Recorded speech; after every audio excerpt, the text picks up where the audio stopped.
Nagpahigayon og ride-through heritage Cagayan de Oro's cultural journey pinaagi sa pagsakay sa motorela ang kagamahanang lokal ning syudad ubos sa administrasyon ni Mayor Rolando Clarix Uy nunot sa Tourism Week celebration nga mulungtad gikan Setyembre 23 hangtod 30 ning tuig.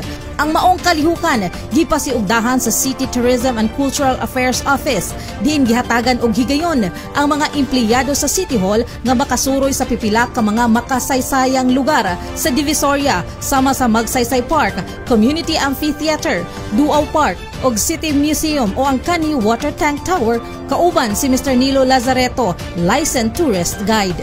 Importante kaayo nga maibawan sa katawhan ang mga nahitabo sa kagahapon ug matun-an nato kung unsay atong dapat mahibaw-an nga lesson.